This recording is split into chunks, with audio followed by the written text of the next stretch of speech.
आरोग्य कर्मचाऱ्यांसोबत बातचीत केली आमचे प्रतिनिधी किरण गोटूर यांनी। पाहूया।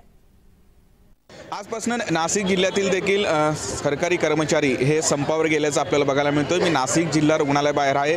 आपण बघू शकतो हे सगळे कर्मचारी आजपासून आंदोलन करत आहेत। जुनी पेन्शन योजना लागू करावी या प्रमुख मागणीसाठी आज नाशिक जिल्ह्यातील वेगवेगळे विभागातले कर्मचारी संपावरती गेलेले आहेत। हे सगळे जिल्हा रुग्णालयातले कर्मचारी आहेत। या संपामुळे प्रामुख्याने आरोग्य व्यवस्था हे कोलमडण्याची शक्यता आहे। काल नागपूरमध्ये जुनी पेन्शन योजनेसाठी जी बैठक झाली त्या बैठकीमध्ये तोडगा निघाला नाहीये।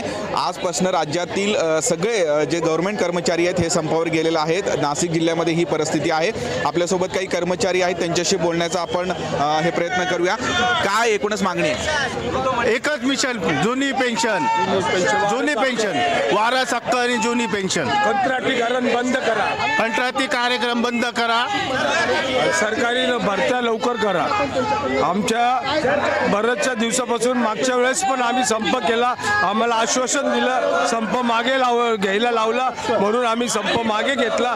तरी आम्हाला 6 महिने होऊन गेले तरी नाही। तर आम्हाला एकच पर्याय होतं संपाशिवाय, तर आम्हाला जुनी पेन्शन, वारस हक्क आणि आमच्या वारस हक्काला नोकरी मिळालीच पाहिजे।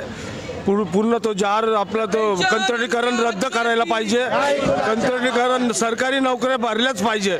जिल्हा रुग्णालयातील कर्मचारी सुद्धा संपावर गेल्याने आरोग्य व्यवस्था कोलमडण्याची शक्यता आहे। किरण गोटूर, जय महाराष्ट्र न्यूज, नाशिक।